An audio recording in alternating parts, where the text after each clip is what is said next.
spiritual strength po para sa ma-level up po yung spiritual na knowledge natin. Okay, ginamit niya yung, thank you, tama po. Ginamit niya yung salitang level up. Ayan. Sino ang gustong mag-upgrade ngayong taon? Taas ang kamay. Sino ang mga outdated dito? Anong outdated? Yung walang mga date. Ay, hindi.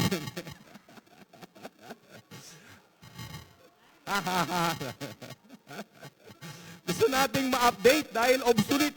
Okay. Or, ang ibig sabihin nun, marami pa tayong hindi pa nadidiscover na yun pala ay pagpapalang inilaan ng Panginoon para sa bawat isa sa atin.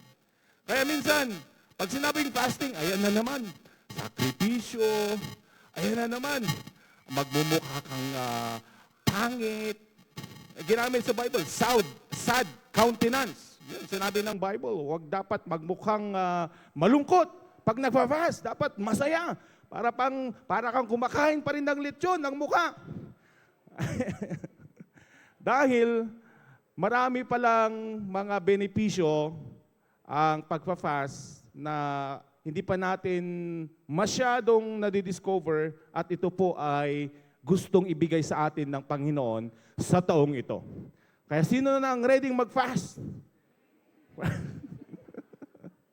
Ang goal ko ngayon, ang prayer ko ngayon, ay makonvince ko rin ang sarili ko.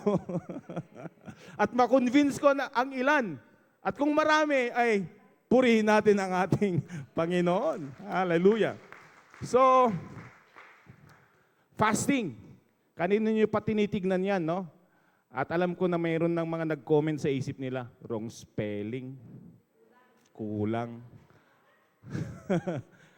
Huwag po kayo mag-alala. Intentionally done. Ano po ang kulang? Dahil sa fasting, dapat mawala ang focus sa sarili. Yan po ang pinaka-definition ng fasting. Huwag mo nang isipin yung caramel macchiato mo. Huwag mo nang isipin yung milk tea mo na may frappuccino, na lagi mong iniinom. Huwag mo nang isipin yung breakfast mo na may egg, may cheesy egg dessal na may coffee. Wow! Huwag mo nang isipin yung fruit salad mo, yung Caesar salad mo. Pag sinabing fasting, nawawala talaga yung I dahil ang focus natin ay sa ating Panginoon. It's intimacy with God. Pagiging mas malapit sa ating Panginoon. Hindi yung mga pagiging syansyani, iba yon. Ang pagiging malapit ay yung, you know that you have a closer relationship with the Lord. At walang Facebook ang fasting. Hindi ito yung day 1. Yan, ito yung tsura ko, medyo masaya pa konti. Day 2, ayan, nawawala na yung ngiti. Day 3, pinakita mo na yung tiyan mo, wala nang laman. Hindi po ganun ang ating fasting. Dahil ang sabi ng Bible, pag ganun ang ating ginagawa sa fasting, yun na ang ating benefit. Nakuha na natin ang ating reward. Pag naka 1,000 likes ka, at ginamit mo na content mo, at na-monetize, yun na yung reward mo. Dahil maraming nakakita. Pero ang reward na ibibigay ng Panginoon sa ating pagpa-fast ay mas malayong mataas kaysa sa mga physical na mga bagay. Ano mga yon? Kapayapaan, masarap na tulog, meron kang kapahingahan na tunay, at marami pang benepisyo na ibibigay ng Panginoon, at yan pong ating papag-aralan. Praise God. So as I said, the focus is not the self, but God. At ang pinaka-purpose nito ay become closer to God. Ayan, ang ating text ay sa Matthew chapter 6, verses 16 to 18. So maraming text na pwedeng basahin patungkol sa fasting, but nandito po ang isa sa pinaka-summary kung paano po tayo mag-fast at bakit kinakailangan tayong mag-fast. So unang-una, ayan po, ang sabi dyan, when ye fast. Ang tanong, Brother Isaac, kailangan ba? Is it a requirement para mag-fast? Parang sa ye must be born again. Ye must receive the gift of the Holy Ghost. Pag titignan natin, ang ginamit ng ating Panginoong Jesus ay when ye fast. So ang sagot sa tanong, is it a requirement? The Bible says, based on that text, it is not required. Wow, salamat. Dito pala required eh. So, salamat. Saved by the bell. Eat all you can. Pero, pag sinabing when you fast, it's not a requirement, pero mas mataas sa requirement. Bakit? It is expected. Ayan. Inassume na yan, inaasahan. Kristiyano ka, kailangan automatic na may fasting ka. You cannot call yourself a Christian if you are not fasting. Aray ko. Sino ang mga Kristiyano dito? Eto na. Aray ko, Brother Isaac. Ang sarap ng kinain ko kanina. Ayan. It is not required. However, it is expected because Jesus said, when ye fast. Everybody say, it is expected. Kaya, in application, from this week, damay-damay na to. Dahil damay-damay din sa tinatawag na pagpapala ng ating Panginoon. Ayun po ang tunay doon. Na maraming gagawin ang Panginoon sa atin sa taong ito. Maraming promises na mafu-fulfill. Praise God. Tahimik kayo. Iniisip nyo na kung anong promise yun. Kung sinong nag-promise, kung may nag-promise sa'yo na katabi mo, tapikin mo siya. Yan. Yung promise mo, ibigay mo. So Jesus assumes fasting will be practiced. It is not optional. So yun po yung tanong, o yun po yung sagot, if it is required or not. Sa next verse, sabi niya, or sa next slide, be not as the hypocrites, that when they would fast sa panahon nila noon, the Pharisees and the Marisees, ayan.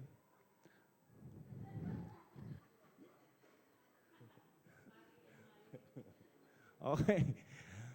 They are of a sad countenance. Pinapakita nila na gutom sila. Naglalagay sila ng dumi sa kanilang mga buhok. Ginugulo nila yung mga buhok nila. Hindi maayos ang kanilang pananamit para magmukhang kawawa sila. Hypocrites, sabi ng ating Panginoon. They disfigure their faces, that they may appear unto men to fast. At ang sabi ng salita ng Panginoon, verily I say unto you, they have their reward. So ito ay critiquing or critic ng ating Panginoong Jesus sa mga Pariseo sa kanyang panahon noon. They made fasting as a performance. And fasting is not about you, it's not about me, it's not about performance. Okay, and then sa susunod na mga verses, ang sabi niya, inulit niya ulit, may reiteration. But thou, when thou fastest, inulit niya yung sinabi niya na when ye fast, inulit niya ulit yung when thou. So talagang expected talaga. It is not an option. As a Christian, it is part of our walk with God ang tinatawag na pag-aayuno. Because God has designed it for many purposes and benefits na ating mapapag-aralan mamaya. And then, sabi niya, anoint thine head and wash thy face. Sa panahon na nila noon, talagang ito yung verse na mga tatay na gumagamit ng pomada, okay? Or oil, or para ayusin yung buhok. Or yung mga babae din na gumagamit. Yan, may verse tayo. Anoint thine head. Sa panahon nila noon, talagang nag-aayos sila. Ayan. At naghihilamos sila. Ito ang sabi, anoint thine head and wash thy face, that thou appear not unto men to fast. Dahil pag hindi nila nilagyan ng oil ang kanilang ulo, hindi sila nagsuklay, at hindi sila nag-wash up, nagmumukha nga silang parang kawawa at parang naghihinagpis o nalulungkot. At ipinapakita nila sa madlang Pilipino, sa madlang Israelita na sila nga ay nagluluksa, sila nga ay nagfa-fast. At hindi yun ang tunay na fasting. Nirebuke sila ng ating Panginoon. Kaya sa atin, hindi natin talaga binabanggit. Hindi natin pinapangalandakan na, mga kapatid, bago ako umawit, ay nag-fast po ako. Kaya pag umawit ako, ma-revive na kayo, please. Walang ganon. Automatic yan na pag naghanda ka at nag-ayuno ka, ay alam natin ang mga susunod na kabanata. So yan po, mag-ayos tayo. Ayan, sa normal lang. Kung anong ginagawa mo na pag-aayos bago ka mag-fast, pag nag-fast ka, ganun pa rin. Yun nga lang, with the exclusion ng tinatawag na kape, tinatawag na mga masasarap na pagkain. Although may mga iba't ibang klase ng mga fasting, may tinatawag na Moses fast, Elijah fast. Moses fast and Elijah fast, 40 days. Sino may kaya doon? Wow. At pagkatapos mong pumunta ka sa Valleywood, nag-fast ka doon, 40 days and 40 nights, pagbalik mo, sabi mo na, I am the new Jesus Christ. Dahil naging spiritual ka. At meron din yung tinatawag na Daniel fast. Do yung iba, mga commentaries, ang tawag nila doon ay hindi talaga fasting because you just select the food that you eat. Wala lang meat, walang protein, maghanap ka lang ng mga iba't ibang pagkain dyan. At meron din yung tinatawag na normal fast. May total fast. Ang total fast is walang tubig. Absolute fasting. At meron din yung normal fast na pwede yung tubig. So, iyan po ay kanya-kanya tayo kung ano ang leading ng Panginoon sa iyo. Iba yung leading niya kay Ma'am Sharon. Iba yung leading niya kay Brother Jojo. Kay Ma'am Sharon, siguro total fast ito. Yung Brother Jojo, ano sir? Pili ka. So kanya-kanya tayo kung ano saan tayo. Hindi yung ikaw, Brother Eman, dahil dapat total fast ka. Ikaw, sister, dapat normal fast ka lang. Wala pong ganon. Unless na mayroong direktiba na manggagaling sa ating mga leaders, sa ating mga churches, dahil meron din yung tinatawag na congregational fast, na may tinatawag tayong 3-day fast in preparation of something. At maganda pong mag-participate tayo sa mga ganong mga bagay. Dahil kumikilos ang Panginoon sa ganong mga pagkakataon. Praise God! Palakpakan natin ang ating Panginoon. Ang sabi niya, do not disfigure your faces, do not look sad, but instead, just the way it is, anoint thine head, wash thy face, and your fasting is unto thy Father which is in secret. Sabihin natin, in secret. Ano mong ibig sabihin nito? It means God values sincerity and hidden devotion. Yun yung totoo. Yung hindi ipinapangalandakan, hindi sinasabi. Pero sa iyong kwarto, taimtim kang nananalangin, at hindi mo na kaya, may bukayo sa bulsa mo. Wag naman, wag naman. Pag committed ka talaga, kahit na gustong-gusto mo na talagang pipigilan mo dahil mas mataas yung spiritual need kaysa sa physical need. Because God values sincerity and hidden devotion. At ang sabi niya sa susunod na slide, "And thy Father, which seeth in secret, shall reward thee openly." Ayan. Hindi mo pinangalandakan, hindi mo pinagyabang, at totoo ang iyong pagfa-fasting, absolute man, total fast, or normal fast, at ginawa mo na galing sa iyong puso talaga, at walang exceptions. Kasi yung iba, gumagawa pa ng exceptions eh. Basta pwedeng mainom sa straw, ay pwedeng fasting pa rin yun. Kaya tubig sa una dahil na-straw, okay lang. Second day, tubig. O dahil na-straw naman ang juice, third day, pwede rin.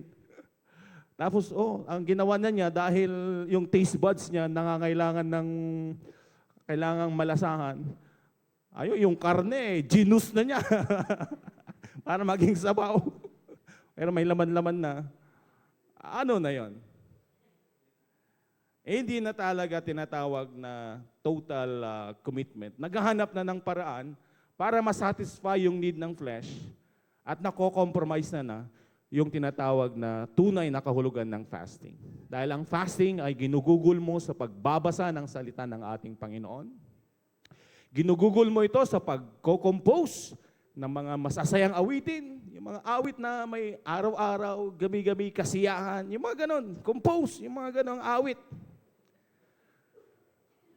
Ano pa? Ginagamit ang pagfa-fasting, pakikinig sa mga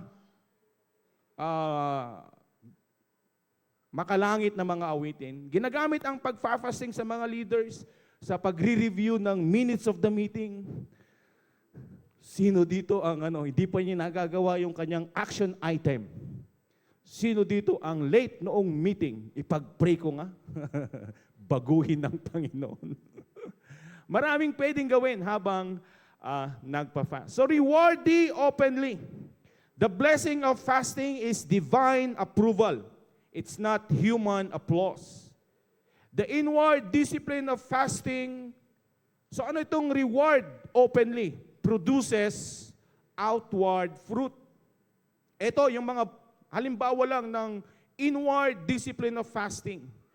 Nagkakaroon ng kapayapaan, peace, clarity, ang iyong pag-iisip, ang mga doctors, ang science, nagsasabi, ang daming health benefits ng pagpa-fast. Pag nagfa-fast ka, nagkakaroon ng tinatawag na regeneration ng mga cells ng ating katawan. Kaya nagkakaroon ng tinatawag na clarity ng pag-iisip. Pag malabo yung pag-iisip mo sa paggawa ng desisyon sa buhay, kung siya ba or hindi, kung ito ba or hindi, anong bansa, doon ba o dito, mag-abroad ba o hindi. Clarity. When you fast and you pray, God will give you the right direction. At dahil sa tama ang iyong naging decision, hindi nawasak ang mga bagay-bagay sa iyong buhay. So it produces peace, clarity, strength, and of course, intimacy with God. At dahil may intimacy with God, instead na gagawa ka ng kasalanan, naalaala mo ang salita ng Panginoon at tunay ang kanyang salita, ang sabi niya, "Thy word have I hid in mine heart that I might not sin against thee." Gusto niyong i-apply natin sa buhay mag-asawa? Okay. Delikado. Okay. Pero applicable yan. Applicable yan sa lahat. Sa relationship. Ayan. Dahil you are intimate with God, yung mga pag pumila ka at may sumingit, nakokontrol mo yung sarili mo. Sa mga drivers, yung mga gusto mong sigawan, and so on and so forth. These are examples of open reward. Bakit open reward itong peace, clarity, strength, and intimacy with God? Dahil nakikita sa ating buhay. Change in your life. Nakikita dahil you become patient, you become humble, hindi ka na nagmamayabang na ako'y doon. Dahil sa akin, to me be the glory. Nasa third dimension lang kayo. Nasa 22nd dimension na ako. Wow. Nakakita na ako ng anghel. Kayo. Hindi po. Hindi mga ganong mga bagay. There's change in our life because of fasting. Kaya, may mga nagtatanong, bakit Lord, hindi mabagal ba ang proseso ng aking pagbabago? Here's the answer. God is calling us to this spiritual discipline of fasting. Praise God. Palapakan natin ang ating Panginoon.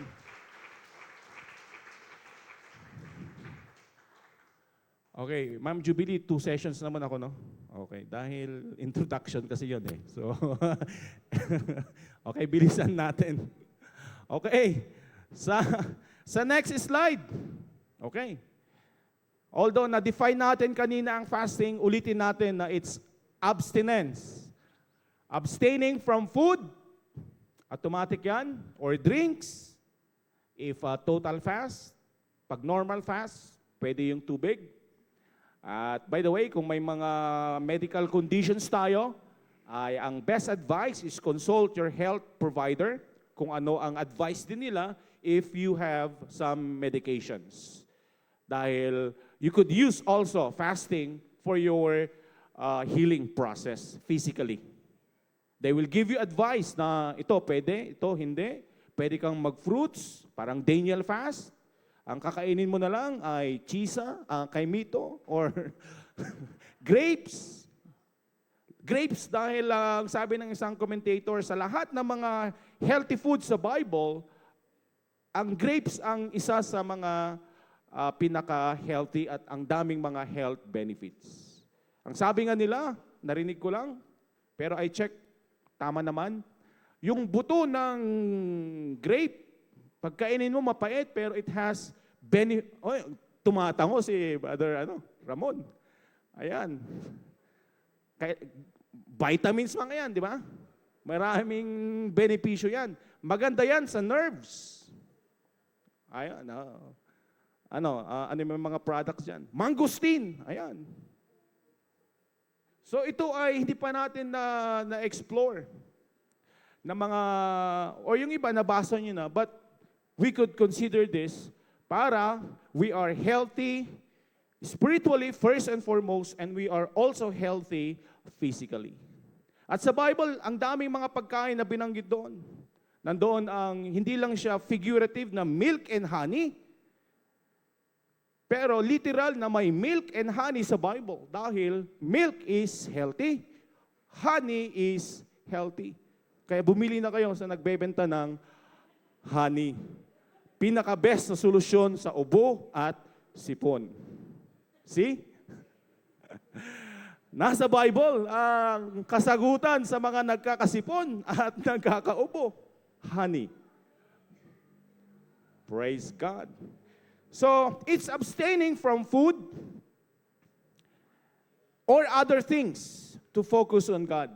Nabanggit dyan yung other things dahil may mga ilan, they consider this fasting as their own fasting and that's their conviction. So be it, kung yun ang kanilang paniniwala. But when we go to the Bible, fasting is really connected to food talaga and drinks. Ano ba itong other things? Yung other things ay yung mga young people, ang tawag nila ay social media fast. At hindi lang mga young people, tayong lahat.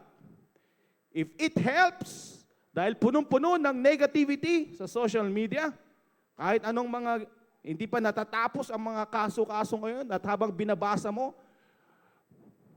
nasasaktan ka lang, napapasana all ka na lang, sana isang maleta din sa akin, sana maibalik ang pera, yung mga ganon. If it helps, then social media fast is an option.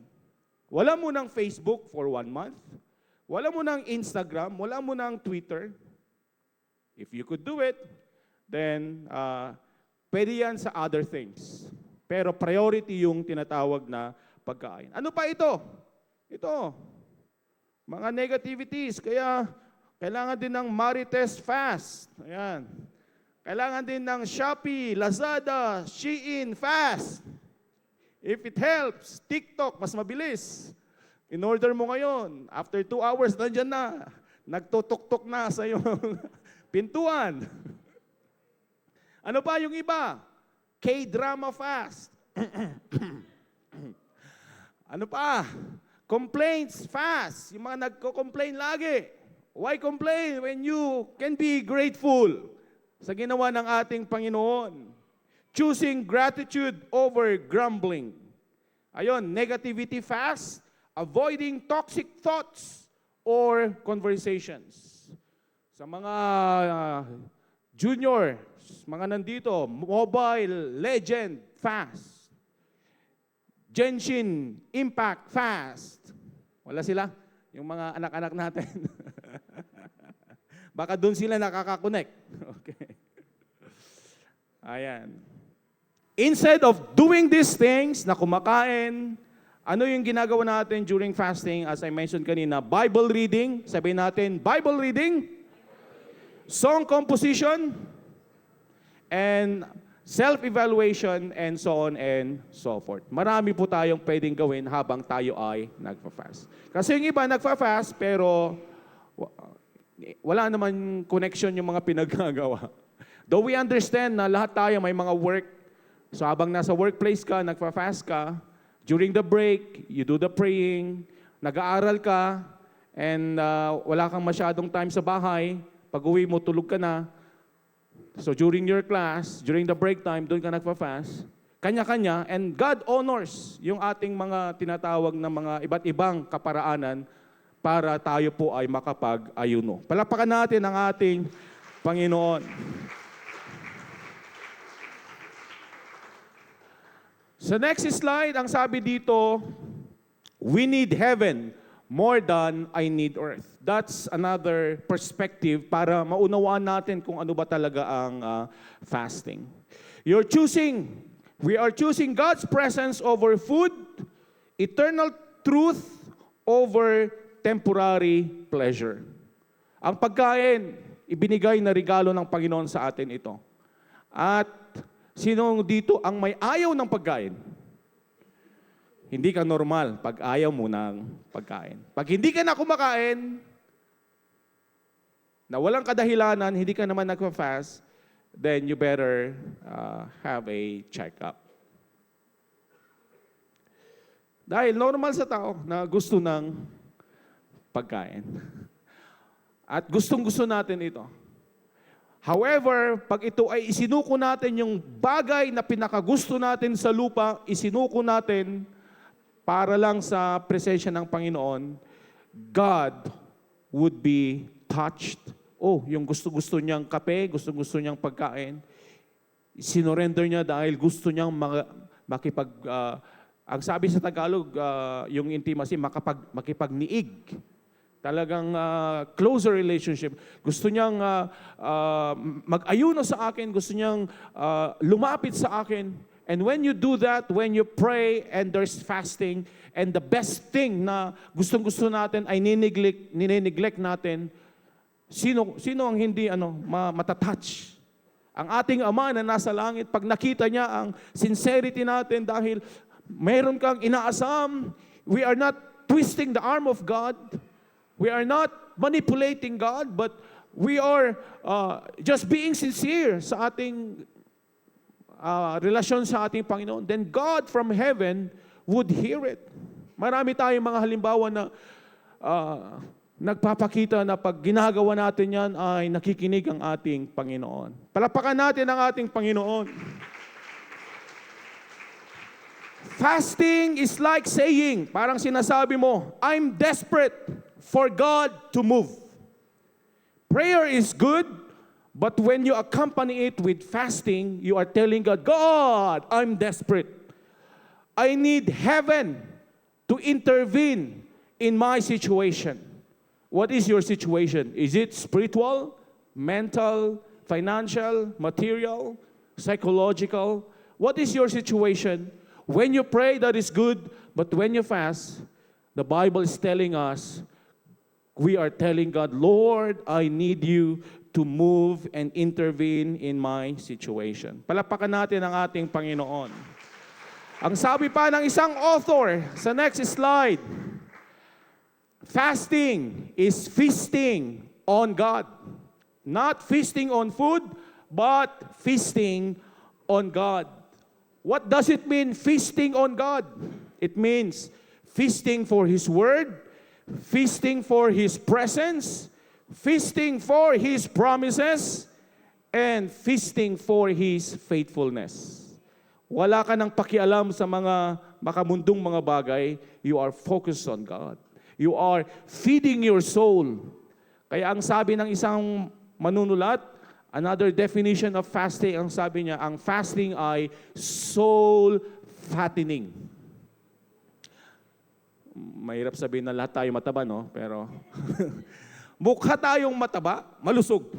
Mukha tayong malusog physically, paano kaya kung padadaanin tayo sa scanner na spiritual scan?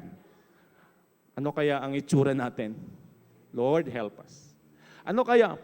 Malusog din ba ang itsura natin pag lahat dadaan sa tinatawag na spiritual at makikita yung kaluluwa natin? Makikita mo yung kaluluwa mo. Ano kaya ang itsura niya? Payat ba to? Malusog ba to? May ngipin ba to? May ngipin ba? I mean, normal ba ang ating spiritual self? If we could use that.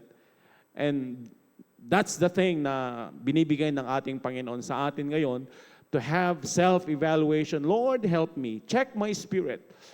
Do I have the right spirit when I go to church? Do I have the spirit to worship?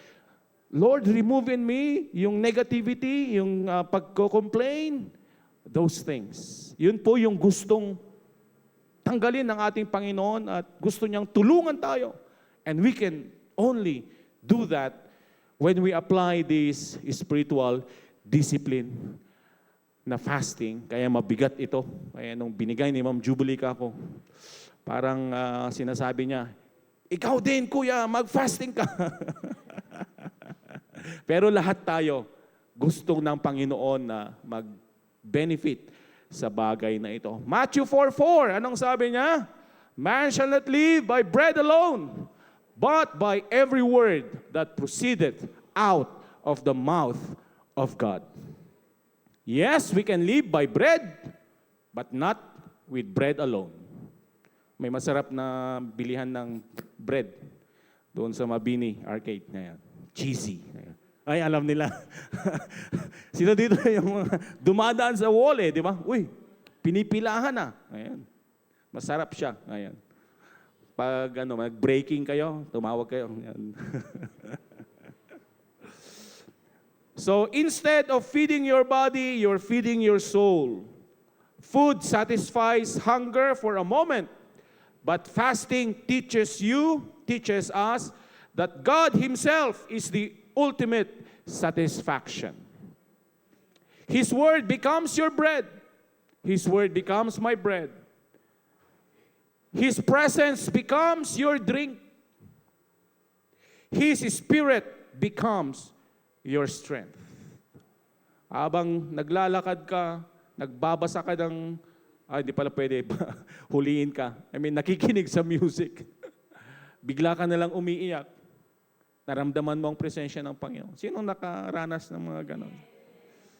Habang naghihintay ka sa pila, binuksan mo yung Bible app mo, instead na may stress ka sa mga problema sa mundo, nagbasa ka ng Bible, nabasa mo, remember Lot's wife, na-revive ka. Or may nabasa ka doon, nagbigay ng kalakasan sa iyo, at sinabi doon, nangusap ang Panginoon sa iyo, nawala yung anxiety mo, nawala yung worry mo, nawala yung mga iniisip mo, saan ako kukuha ng ganitong mga bagay-bagay sa mga susunod na araw. Nabasa mo, sinabi ng Panginoon, but my God shall supply all your needs according to His riches in glory. Biglang nagbigay ng kalakasan sa iyo. Instead na mag-absent ka, bumalik ka sa trabaho, pumasok ka pa rin, nabigyan ka ng bonus.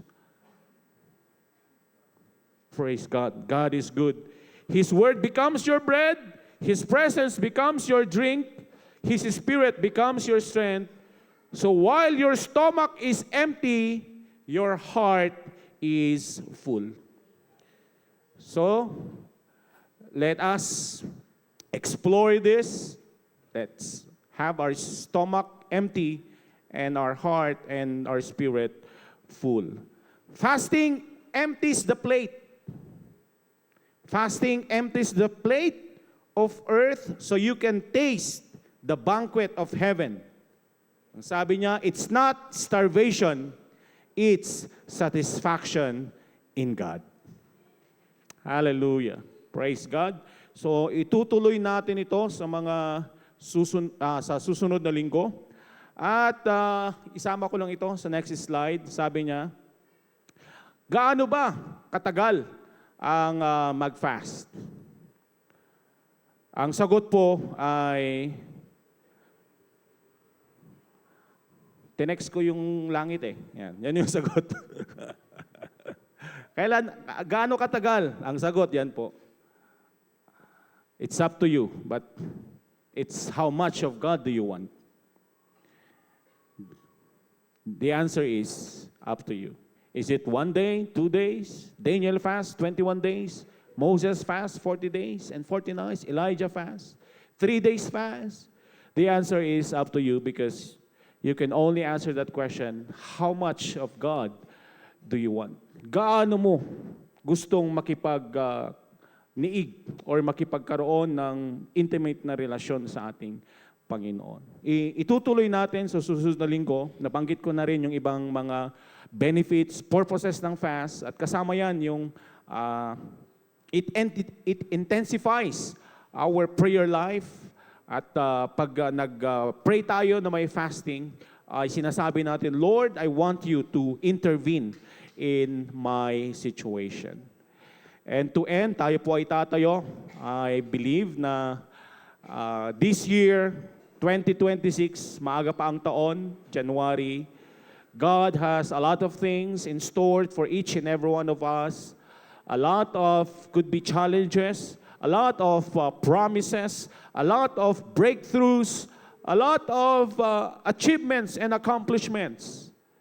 But we have to go through the process, and that is through spiritual disciplines. You have worship, you have prayer, and now we are talking about fasting. Walang shortcut na agad-agad nating makuha yung gusto natin na hindi tayo pinapadaan ng Panginoon sa tamang proseso. Gusto niya na through prayer and fasting, mag-improve pa tayo ang ating personality, ang ating intimacy with Him, lalo pang lumago ang ating commitment sa church. Kung may ministry ka, lalo mo pang panghawakan ito, lalo mo pang mahalin ang iyong ministry, nakikita ka man o hindi, napipraise ka man o hindi, na-appreciate man o hindi, pero gagawin mo ito hindi sa tao pero sa Panginoon. Kung wala kang ministry and then you start involving yourself so that you will have a ministry, you are committed sa iyong attendance sa church, these things, lahat ito ay pinapadaan tayo ng Panginoon bago niya ibigay kung ano man ang ating hinihiling dahil gusto niya na makuha natin ang buong kasiyahan, buong benepisyo ng pagiging isang tunay na anak ng ating Panginoon. And I believe na sa taong ito, ibibigay niya kung ano man ang ating, ayon sa kanyang kalooban, ano man ang ating hinihiling, as long as tayo ay gusto niya rin mapalago bilang kanyang mga anak. Praise God. Taas natin ating mga kamay, tayo po ay mag-pray.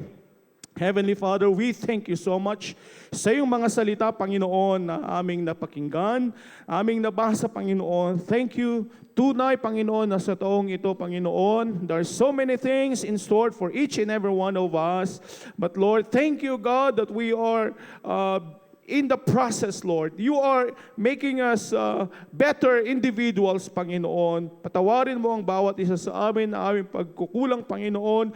Bigyan mo kami ng makadiyos, makalangit na kaisipan, Panginoon. Lord, help us, O God, sa spiritual discipline na ito, Panginoon, na kami po ay, kung aming ginagawa na ito, Lord, ay patuloy namin gawin. At Lord, sa nag-uumpisa, Panginoon, ay magkaroon, Lord, nagkabigatan, Panginoon, na isama ito, Panginoon, sa aming paglilingkod sa iyo, Panginoon, ang panalangin na may kasamang pag-aayuno na may kasamang panalangin, Panginoon, dahil para din po sa amin ang mga bagay na ito, Panginoon. Maraming salamat, O Diyos.